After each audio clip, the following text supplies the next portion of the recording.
a senhora está com a palavra, então, para que possa abordar a questão da educação infantil frente aos desafios da atualidade. Então, com muita alegria, professora doutora Emília Cipriano. Muito obrigada. Muito obrigada. Eu queria agradecer o convite, dizer do prazer que é estar aqui, partilhando ideias, reflexões, construções que a gente vem fazendo ao longo de uma trajetória como profissional nessa área. Antes de entrar na temática como uma totalidade, eu gostaria de me situar, né? Todo o caminho que a gente vem discutindo na educação infantil, ele tem, sem dúvida nenhuma, uma história de muitas lutas. E aí é importante que a gente identifique como profissionais na área de educação infantil foram historicamente desconsiderados. E eu estou fazendo essa afirmação porque a minha história, eu quero começar por essa história, é uma trajetória muito envolvida com essa área, não só na pesquisa, como nas práticas profissionais. Eu comecei, na verdade, na década de 80, com o movimento de luta por creche em São Paulo, que era muito intenso. Fui diretora de uma creche municipal, eu tinha toda uma ação voltada à questão da assistência social, inicialmente, que é o histórico da rede de creches. Mas aconteceu uma coisa maravilhosa, que foi o desafio que fomos enfrentando ao longo desse caminho. E o primeiro desafio enfrentado foi justamente construir um trabalho de qualidade e fomos para a área de educação. Foi aí que eu fui para a pedagogia, da pedagogia fui fazer um trabalho mais voltado à psicologia da educação. E nesse processo também fiz o doutorado também nessa área. Fiz, na verdade... Vem aqui, professor. Prazer tê-lo aqui, viu? Partilhando. Nesse trabalho também realizei um estudo sobre creches no município de São Paulo, toda uma história. E por que eu estou situando essa trajetória? Porque nos últimos 30 anos, essa é a primeira reflexão que eu acho importante ser partilhada. Nós tivemos avanços e conquistas, eu vou começar pelos avanços e conquistas para depois colocar um pouco as dificuldades, os desafios, as situações emergentes que vão constituindo-se nesse processo, né? Primeiro deles, nós estamos com 25 anos de Constituição, 1988. Nós temos 17, na verdade, um número grande aí de trabalhos. Nós temos o ECA, né, que representa um marco nessa luta. Depois nós temos a LDB também, que diz que a educação infantil é a primeira etapa da educação básica, e nós sabemos, quem trabalha com essa área, como foi complexo para chegar a esse avanço, ser considerado dentro do sistema de ensino, porque se ficava alijado dessa perspectiva. E temos também alguns outros avanços. O primeiro censo de educação infantil, né, que ocorreu, e na verdade, se nós formos identificar, ele é recente, né? E agora, nesse momento, nós temos as diretrizes curriculares de educação infantil, que é de 2009. Então, falar 2009, são 4 anos apenas que a gente tem diretrizes nacionais de educação infantil. Na parte, isso do ponto de vista legal, são várias conquistas. Mas a conquista maior em todos esses documentos é a ideia da criança. A criança deixando de ser concebida como sujeito de tutela para ser entendida como sujeito de direitos. E o que significa ser entendida como sujeito de direitos, né? Que implicações tem isso? A primeira delas é que essas crianças têm voz, essas crianças têm espaço, essas crianças têm cultura, elas fazem parte de um contexto, elas têm, na verdade, um protagonismo e elas são co-construtoras de uma cultura. Essa concepção, ela avança muito quando a gente coloca e vê a criança com potencial humano de construção de múltiplas formas de expressão. Há um preconceito ainda nessa área que precisa ser derrubado, que historicamente ficou muito marcado, que era a ideia de que quanto menor a criança, menor era a valorização dos profissionais, inclusive, que trabalham com essas crianças. Os menos qualificados, os mais baixos salários, a infraestrutura nem sempre de acordo com o trabalho. Não cabe essa denúncia. E essa denúncia ela é pertinente porque, aí eu sou muito freiriana, quando dizia que não basta denunciar, tem que anunciar. Mas é importante que a gente alimente também as indagações de quantas dessas conquistas que a gente vem falando tem ainda essa marca dessa história. Uma história recente. Os últimos 30 anos foram marcados por esse olhar de buscar crianças como sujeito realmente de direitos. Um exercício interessante, e aí começar a entrar na nossa temática, o que significa hoje identificar esse contexto que estamos atuando? Nós estamos vivendo tempos de mudanças profundas, e eu vou apontar algumas delas que têm interferência direta nessa discussão da reflexão sobre a educação infantil, creches e pré-escolas. Por sinal, a gente gosta muito mais de falar educação infantil, mas a própria Constituição fala creches e pré-escola. Isso dá um recorte, porque o entendimento que temos é que nós temos que falar em infância. Infância, na concepção que venho trabalhando e vários outros pesquisadores da área, é 0 a 12 anos. Então, não pegaria só educação infantil. Seria educação infantil e ensino fundamental, o primeiro ciclo do ensino fundamental. É claro que isso ainda é uma luta que realizamos, porque quando se fala em creche e pré-escola, tem um recorte aí de faixa etária. E muitas vezes não é só de faixa etária, é de natureza de atendimento. A creche ainda tem uma história que precisa ser muito retomada enquanto um espaço educativo, e a pré-escola já vem com uma marca, ela é pré-escola. A gente acredita que ela não tem que ser pré-escola, ela é uma escola da infância, que é totalmente diferente. Ela não é para preparar para depois, ela está construindo aquele momento, aquela história, aquele exercício que é tão importante na relação com as crianças. Mas pensando nesses tempos de mudança, uma das questões fortes nessa discussão é a questão da mulher no mercado de trabalho, a discussão dos lares monoparentais.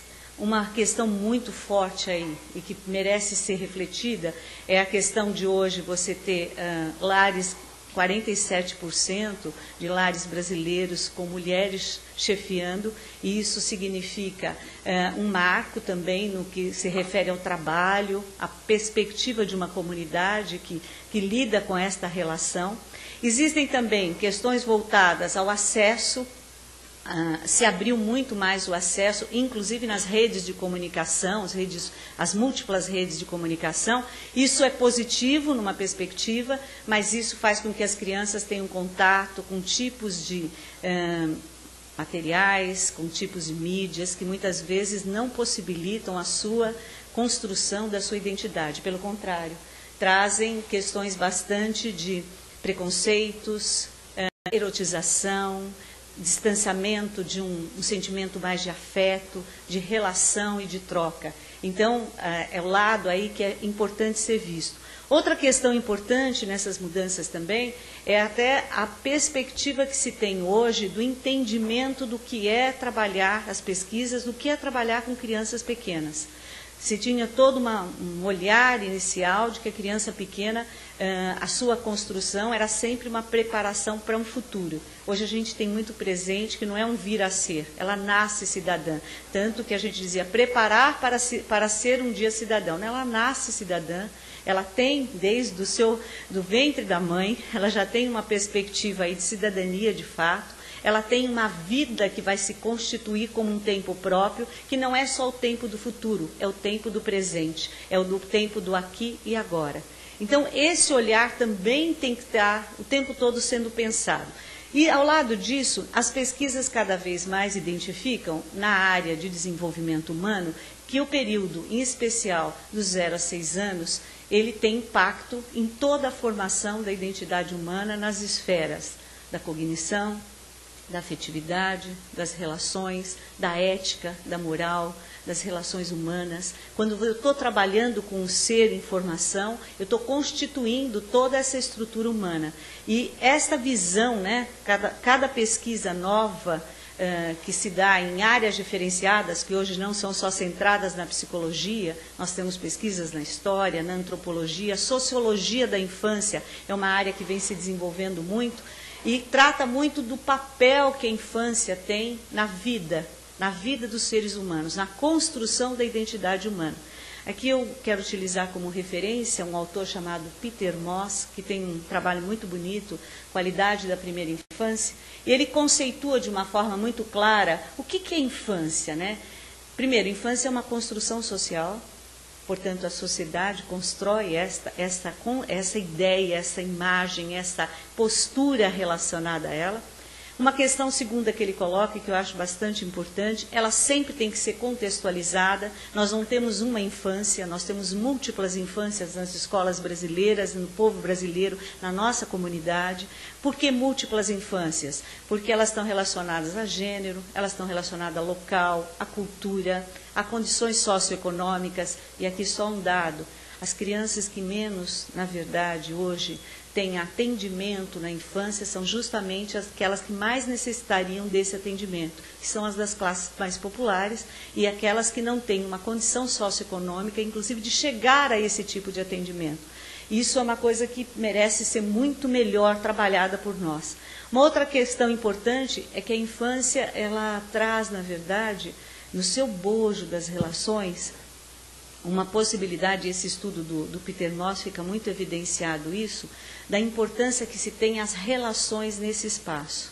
Relações que são de natureza adulto-criança e como esse papel é indispensável na construção, inclusive, das múltiplas interações humanas. Outra questão também que eu acho que vale a pena estar pontuando é que nesse caminho de descobrir essa infância vai se materializando de múltiplas formas. Mas existe hoje uma questão, e eu vou citar alguns trabalhos, que já avançam mostrando que a criança tem voz própria. Eu defendo, inclusive, com muita, o professor Chalita sabe disso, porque a gente já conversou em outros espaços, em outros debates, uma ouvidoria para crianças. As crianças têm muito a falar. E, felizmente, hoje a gente já tem algumas produções, inclusive com crianças pequenas. Duas pesquisas que me chamam muita atenção, uma sobre qualidade da primeira infância, tem uma publicação sobre essa área, onde se fala da qualidade da educação infantil, escutando crianças do norte, do nordeste e do sul do país.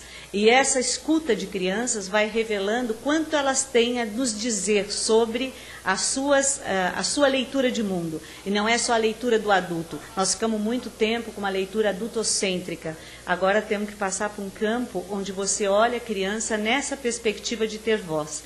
Outra coisa importante é que nessa voz, quando você diz que a criança tem voz, exige do adulto uma coisa muito importante, que é a capacidade de escuta.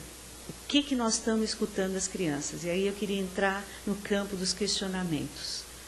A escuta hoje da sociedade em relação às crianças é ainda muito pequena. Exemplos muito claros nos mostram, nunca se teve tanto acesso à importância da primeira infância e nunca se desrespeitou tanto a primeira infância. Vejam como é paradoxal. Ao mesmo tempo que a gente tem pesquisas mostrando a importância desse momento na vida, paradoxalmente, nós temos desrespeitos e é avassalador ainda a ideia de que as crianças não são entendidas. Nós temos hoje crianças desde muito cedo cuidando de crianças de 4 cuidando de bebês, crianças solitárias em espaços sem nenhum tipo de atenção. Nós temos crianças, inclusive, assediadas do ponto de vista sexual. Nós temos crianças vitimizadas com o trabalho infantil, que esse vem revelando para nós quantas crianças deixaram um tempo forte da infância para já exercitar esse outro momento de suas vidas. Tem uma imagem que para mim fica muito forte quando eu estou falando isso, alguns anos atrás na Bahia. Eu fazia um trabalho significativo na formação de educadores da infância, que é uma outra coisa que eu gostaria de pontuar um pouco nesse tema, a importância da formação de quem trabalha com a infância.